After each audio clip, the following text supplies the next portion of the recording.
Hello, welcome to the Mound Science and Energy Museum Association virtual seminar series. My name is Bob Bowman, and I'm your host, and tonight I'm going to be your presenter. And I'm going to give a overview of Monsanto in a brief history of the Monsanto Company in St. Louis, Dayton, and Miamisburg, Ohio. And today's date is May 26, 2021. An outline of the presentation is here. We're going to start with the founding and early years of the Monsanto Chemical Company in St. Louis, talk about the Thomas Hochwalt Laboratory in Dayton and its acquisition by Monsanto, Monsanto in Dayton prior to World War II, the role of Monsanto at Dayton and Oakwood in the Manhattan Project during World War II, kind of an immediate post-World War II summary of the roles of Monsanto, then an overview of the Monsanto Mound Laboratory in Miamisburg, continuing with Monsanto in Dayton Laboratory activities, then summarize the exit of Monsanto from both Miamisburg and Dayton, a brief status on the former Monsanto Ohio sites, and finally close with a brief legacy of Monsanto, which was acquired by the Bayer Company in 2018. Well, the founding of Monsanto was by John Francis Queeny in September of 1901. He called the company the Monsanto Chemical Works. It was in St. Louis, Missouri. Queeny named the company for his wife, Olga Mendez Monsanto. Queeny had been a purchasing agent in the wholesale pharmaceutical company, Myers Brother at that time, with over 30 years of experience. We show a photograph of Queeny toward the end of his life and an image of his wife.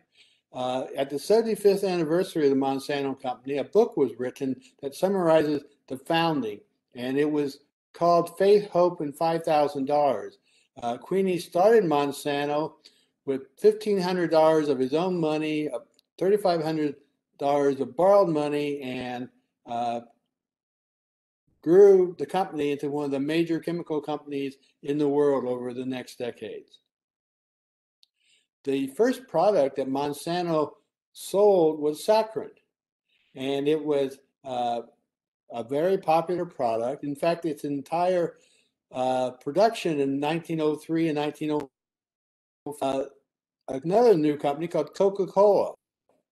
However, Monsanto expanded into a variety of commodity chemicals over the next couple of decades, selling producing caffeine, vanilla, aspirin, specialty chemicals for a variety of industries. Here's one of their advertisements about 1910. Their slogan was, "If we don't sell you, we both lose money." And this was a couple of their products they were doing in a variety of industries, again, primarily based in St. Louis at that time. But during World War II and World War I and right afterward, Monsanto started expanding into Europe, and they bought a company, Gracers, in Wales that produced vanilla and aspirin, and would continue to expand in a variety of chemical processes. John Queeny passed control to his son, Edgar Monsanto Queeny, in 1928. And in 1929, Monsanto was listed on the New York Stock Exchange, which was just, of course, when the stock market fell, but the company did okay. And in fact, they changed their name as they were diversifying to the Monsanto Chemical Company in 1933. And they continued to acquire other chemical companies. And for example, in 1935, they acquired the Swan Chemical Company in Alabama to produce polychlorinated biphenyls, PCB, on industrial scale.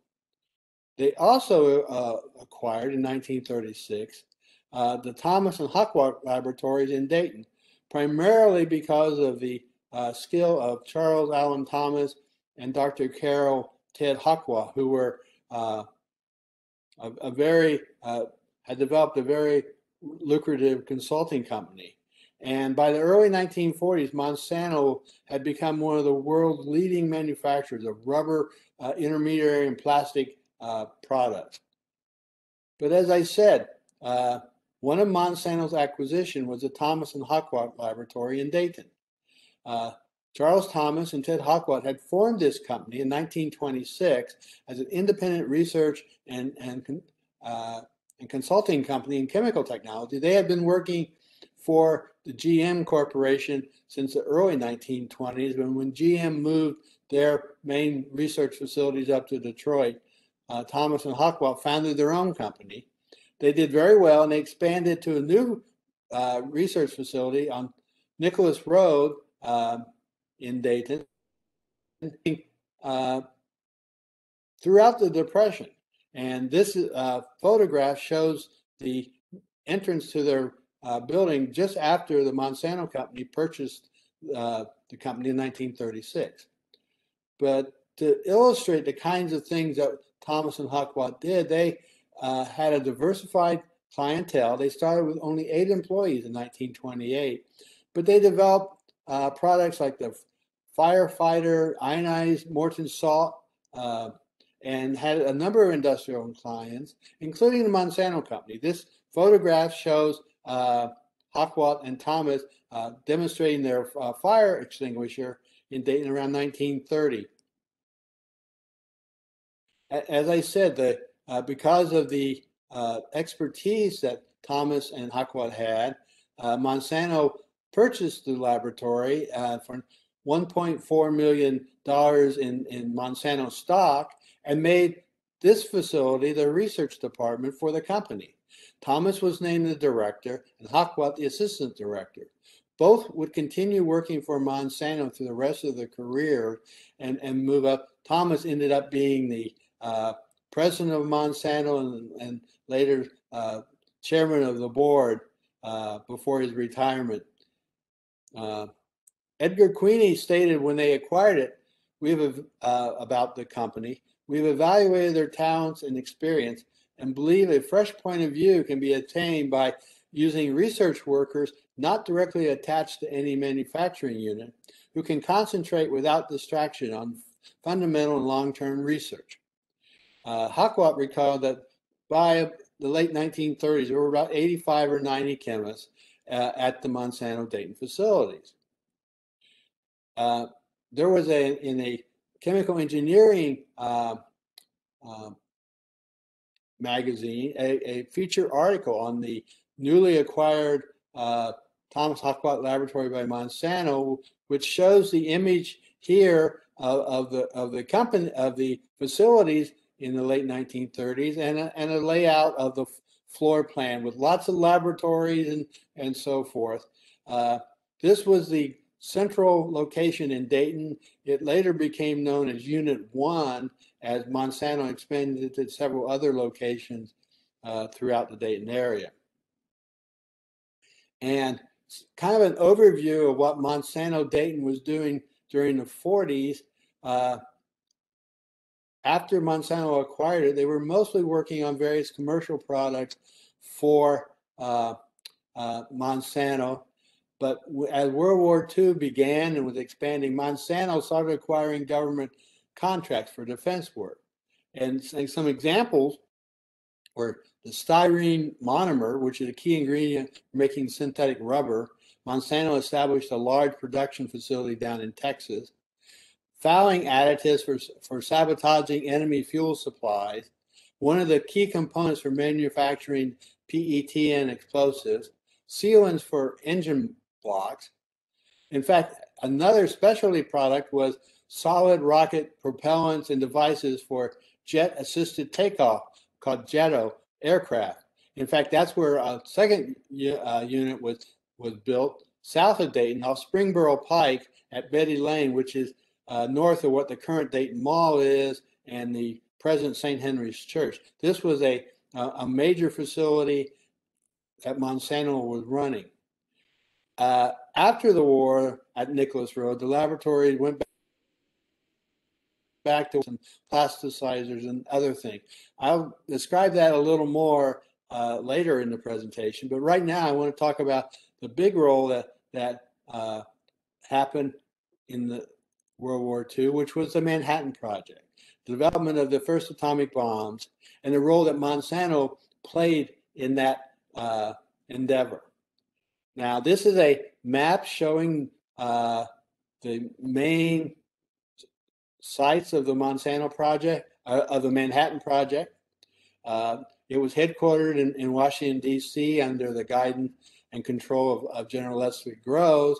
The Los Alamos site was the V Center, which was the chief scientific design location for the Manhattan Project.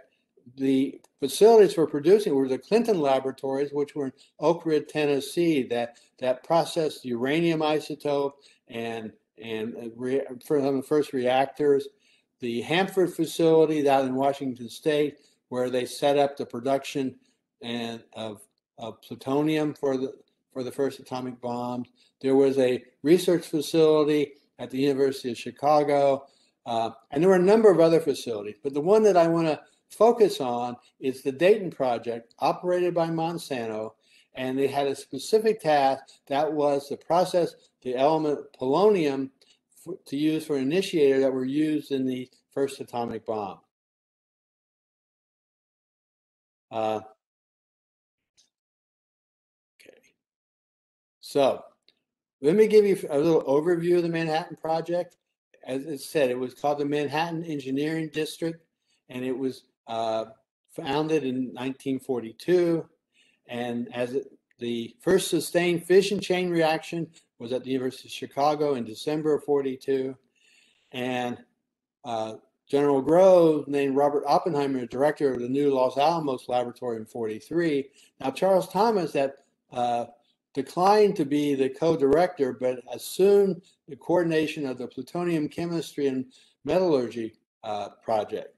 Now, there were two types of fission bombs developed. The implosion type used the plutonium-239 fission process. This is a schematic of the of that bomb. It was used in the first nuclear explosion at Trinity site, and also in the used in the war.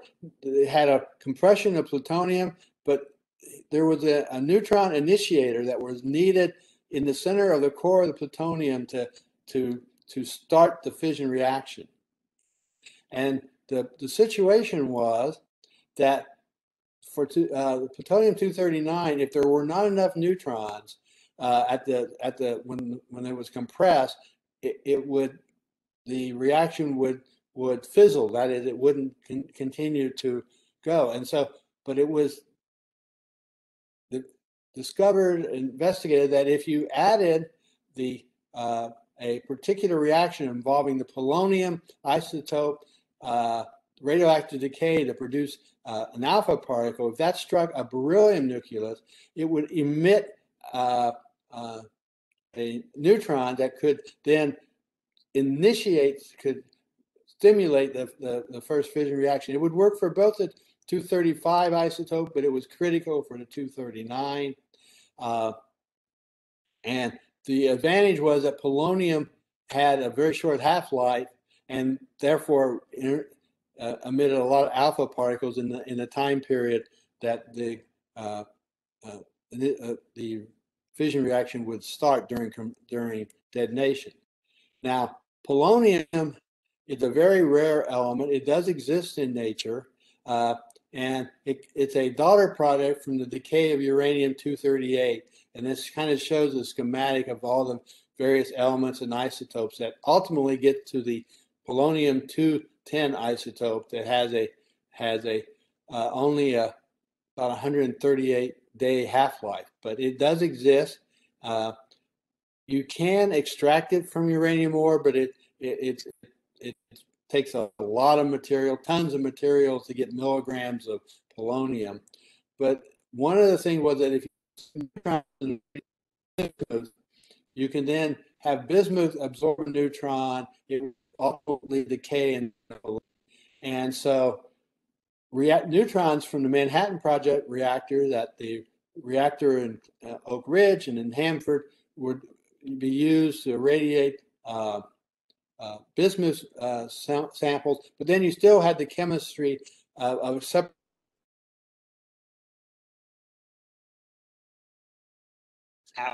out of all these other elements. And that's where the Dayton Project came in. It was given the assignment in 1943 to start working on ways to chemically separate it. They started at Unit 1, the main Monsanto facility, but they quickly outgrew that, and they went to a facility called the Bone Break Seminary in Dayton, and they named that Unit 3, and that's where they started doing research. And then in Oakwood, Ohio, a suburb of Dayton, the production facility was set up in a historic large house and became Unit 4. And starting in 44 and through 45, they had processed enough polonium to produce the two devices called urchins that were the neutron initiators from the Dayton Project. Now, all this work was very highly classified, top secret, and need to know only, and very few people knew about it. In fact, most of the information wasn't declassified until the early 1980s. It was considered such critical technology. Now, the first test was the Trinity Test of an atomic bomb that occurred in Alamogordo, New Mexico on July the 16th, 1945. And the next month in August, the first two and only two atomic bombs used in war were used in Japan. Little Boy on Hiroshima on August the 6th used the uranium device, and Fat Man on Nagasaki a few days later used the plutonium implosion technique. Both of them contained the polonium that had been processed at the Dayton Laboratory in their initiation, and both of them worked. So World War II ended, Japan surrendered, but the Dayton Project continued to process polonium for the urchin devices at those temporary facilities, and also had their role expanded. Now, in 1947, the Manhattan Project, which had been an Army, was replaced by the new Civilian Atomic Commission. And during the same period, Monsanto got a contract from the AEC to operate both the Clinton labs in Oak Ridge, Tennessee, as well as the Dayton operations. And this was almost 3 years of time between the end of the Manhattan Project and the AEC. And in 1946, the AEC wanted a new facility dedicated to the consolidating research and production, and the site selected was in Miamisburg, Ohio, a suburb of Dayton. And that's where the Mound Laboratory came to make those devices. Now, Monsanto gave up the contract to operate Oak Ridge, but continued to operate the Mound Laboratory. Charles Thomas had a vision that Monsanto would go into nuclear power reactors. That didn't happen. They went other directions, but the Monsanto continued to run the under contract, the Mound Laboratory. This was the an aerial view in 1949 of the brand new Mound facility in Miamisburg. It was occupied in 48, and it started producing the material. It is shown here by an arrow. This is the underground facility, the production facility for the urchin devices, and we did a lot of the, there was a lot of support, and there were other tasks going on. And throughout the early 1950s, the Mound Laboratory had a very steady employment of about 800 people, but it really was this polonium-based neutron initiator facility. And the AEC had developed improved, longer life neutron initiators, and the urchin devices were quickly becoming obsolete. So that by 1955 and 56, the budgets were being reduced substantially at Mound, and their employment level had fallen to below 300 by 1955, and it was feared by many employees and Monsanto that the facility would be closed. However, Monsanto management had been courting the AEC for other missions, and they started and obtained from the design laboratories, particularly Los Alamos, different components for the nuclear weapon system, where the Mound Laboratory would provide those capabilities. First was building explosive detonators for nuclear weapons, not related to nuclear weapons, but a concept of the polonium work was radioisotope thermoelectric generators. They ended up being used mostly for NASA missions, but I'll just summarize that a little more in a few minutes. And finally, the assignment of tritium, the radioactive hydrogen isotope separation and surveillance recovery system of nuclear weapons, which were brought to Mound, and Mound worked on it for a long time. So, as I said, the production of high explosives and other devices were done primarily by women. They were called small part worker. They were fabricating a variety of devices that were integral parts of the nuclear weapon systems. These are just an example of some of the explosive and pyrotechnic devices that were manufactured at Mound over the decades starting in the 1950s up until Mound's closure. There are a variety of one. Virtually every weapon in the U.S. Nuclear arsenal contained these types of devices that had been processed at Mound. The other area was the radioisotope thermoelectric generator. It was basically a type of battery, a power system, that used the heat from radioactive decay to generate electricity by a thermopile, by essentially a thermocouple. Now, the original patent was based on polonium, but an investigation showed that an isotope of plutonium-238 was actually a much longer life, about 88 years, but had a lot of heat and was really a much better candidate. And in fact, this concept was patented in 1959. Ken Jordan and John Burden were the inventors. They were inducted to the U.S. Hall of Fame in 2013. And this technology was really greatly implemented in deep space power systems.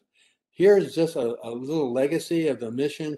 Everything from Apollo missions, they left a SNAP, this is Space Nuclear Auxiliary Power System, on the moon to monitor devices. It was sent in missions to space, Voyager 1, Voyager 2 in the 70s, a wide variety of missions that are described in other Mound seminars in the past that are available. So I'm just basically pointing out this was a major activity at the Mound facility for decades. And the third area is the tritium components for nuclear weapons. Mound started doing some small processing of tritium around 1955, and it continued throughout the next several decades. Deuterium and tritium are both isotopes of hydrogen. Here's deuterium has one proton and one neutron. It's not radioactive, but tritium has two neutrons. It is radioactive, but it also releases a beta particle and becomes a helium. But the thing is, deuterium and tritium will fuse together, bond together, and form helium and emit a neutron. And that neutron is very useful for increasing the yield from fission devices, as well as fusion process itself for having release of energy from much more powerful fusion systems. So virtually all weapon systems had a reservoir of deuterium, tritium gas that would be put on their system, but because of radioactive decay, they would have to be eventually removed and processed. These reservoirs, and they would be received. And Mound had the responsibility for processing them, and so that became another major role of Monsanto, and they developed facilities for processing and welding and reassembling these gas reservoirs, and throughout the time period. But in addition to these three basic areas, in the 1970s, Mound went to another of other activities under sponsorship originally of DOE, but also some other places, looking for other areas as the government changed. The Atomic Energy Commission in the mid-1970s became the ERDA, Energy Research and Development Administration, and in 1978, the Department of Energy. Well, the Department of Energy brought in a variety of fossil fuels, solar energy, wind, many other things. And so Mound projects and programs, I listed just a few of them, looking at coal for radioactive components, for environmental monitoring for EPA, oil shales, investigating those, in situ coal gasification, tritium storage for fusion power. Fusion power was being looked as an alternative to fission power reactant, and we need to store the tritium. They built a pond that they characterized for the city of Miamisburg's swimming pool as a way to heat water. I was involved in some metal hydride storage work for operating cars with hydrogen instead of gasoline. And with these diversified projects, the Mound facility, the Mound Laboratory, had over 2,250 employees by the mid-1980s. And here's a photograph now showing the greatly expanded facility. By 1988, the Mound Laboratory expanded from the original location, which was here throughout the top of the hill to the other side of the hill and down in the valley. So the Mound Laboratory in Miamisburg was a major DOE facility. But I'd like to go back now to Dayton, when Monsanto was in Dayton, and switch gears a little bit. This is a photograph outside of the Monsanto Chemical Company's Central Research Division, because that's what the Dayton had been since for Monsanto since it was acquired in 1936. And so it performed the R&D center for the commercial product after World War II. But by 1960, Monsanto had decided to bring all their primary research back into the St. Louis area. They expanded their facilities. But at Dayton during the 40s and 50s, some of the products that were developed there and then taken for manufacturing are listed here. It's called Sanomers, paint, and Sanodex and Trillium, a soil conditioner, all a non-sudsing detergent for a dishwasher that was sold to Lever Brothers. More of the styrenes and vinyl chlorine, the polymer work, synthetic rubber, nylon, and Acron and Chemstrand. Monsanto was in the chemical, textiles, variety of things, with manufacturing facilities literally all over the world, but originally at Central Research in Dayton, but by 1960 transferred. This is an example from a 1960s display of some of the Monsanto products shown here, the fabric, the acrylic, the carpeting, lots of things. Again, original research and some pilot plant work were done in Dayton. Monsanto was to do the basic research and the pilot plant in Dayton, then transferred the more promising one to production somewhere else. So this is a photograph from around 1950s of one of their chemistry labs. However, when Monsanto centralized in '61, they transferred most of the staff the technical staff there, and they reduced some.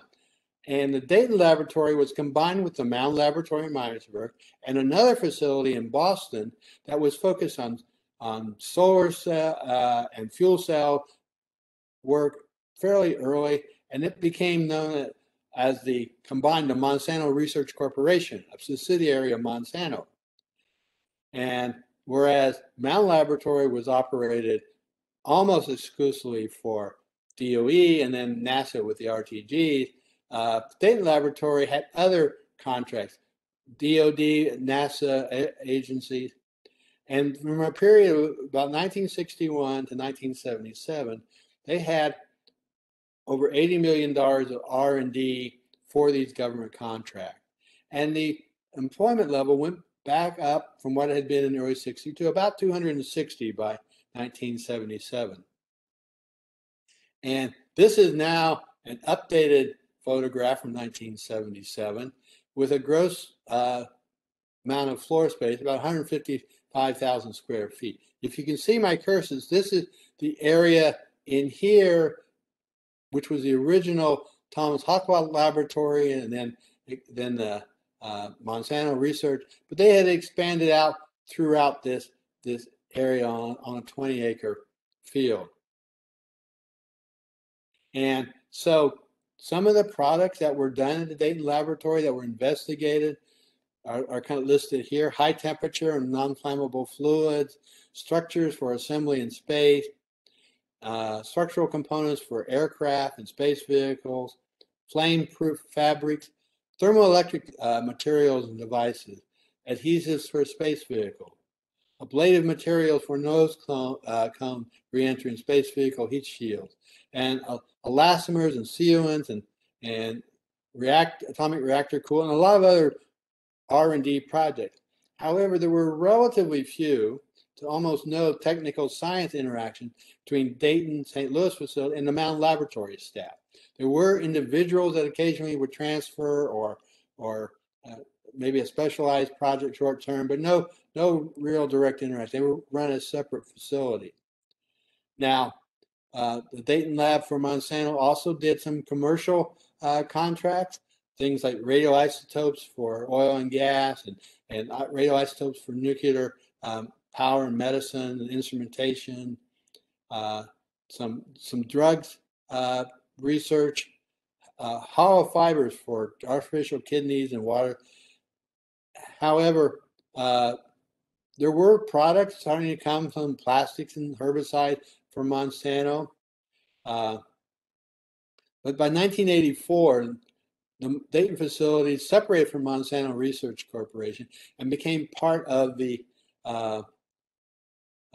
Monsanto Agricultural Company. As I'll describe in a few minutes, Monsanto had transitioned away from the chemical industry into agriculture and biotechnology by the early 1980s. Also, the Dayton facility had shrunk. By September of 1986, which is the 50th anniversary of the acquisition of the Thomas and Hochwalt Laboratory by Monsanto, there were only about 57 employees still left at the Dayton site. Now, as I had alluded to off and on, Monsanto had transitioned by the 1980s into a biotechnology, medical, and had divested itself. Almost all the other products were gone. They had the ones that the textiles and polymers and many other things. And in fact, in 1988, Monsanto decided to give up its DOE contract to operate the Mound Laboratory to focus on these agricultural chemical areas. And the new contract to operate Mound went to EG&G Incorporated, which operated Mound Laboratory for approximately a decade. But so Monsanto's presence in Miamisburg ended in 1988. And by 1990, the Monsanto Laboratory was also transferred to other companies. It went through a couple of transitions. In 2002, the DuPont Electronic Polymer Company took over most of the Nicholas Road address, and it provides specialty chemicals now in polymers and additives. Now, the renovation of the Mound facilities, which took place in the 1990s through the first decade or so of 2000, was a major renovation and cost over $1 billion, and most of the facilities were gone and then resold and became part of the Monsanto Development Corporation in Miamisburg, but Monsanto was long gone. The Dayton facilities, on the other hand, didn't have such a major renovation. By 1994, most of the original building, the ones that were Thomas and Hochwalt, had been torn down. There was some environmental cleanup, but not very much. And these facilities were the ones that were left and then transferred to other companies. And this is the DuPont polymer facility viewed from the Nicholas Road site in 2019. They're still operating. They have a website. You can see some of their products. And there we go. So Dayton, Monsanto was gone from Miamisburg, and Monsanto was gone from Dayton. So what happened to the Monsanto company over that time? What direction did they go? And as I had mentioned, Monsanto, starting really intensely in 1970, had transitioned from a life sciences into a life science, agricultural, food additive, pharmaceutical. And one of their biggest product was the herbicide Roundup, a glyphosate compound that hit the market in 1974. And then there was a lot of variation. It was very effective. In the 1990s, Monsanto patented a line of seeds that were genetically modified crops, that soybeans and corn, beef, that would be resistant to the herbicide and allow for control of weeds and so forth, and increased productivity. And Monsanto became the dominant supplier of these compounds by the early 2000s with aggressive marketing on the international market. However, concerns were arising about the chemical toxicity and carcinogenic characters of the Roundup family. And there started to be a series of exposés and protests and lawsuits in the early 2000s, and by 2010 they were very intensified. And in 2018, the German corporation, Bayer AG, purchased the entire Monsanto Corporation for $63 billion.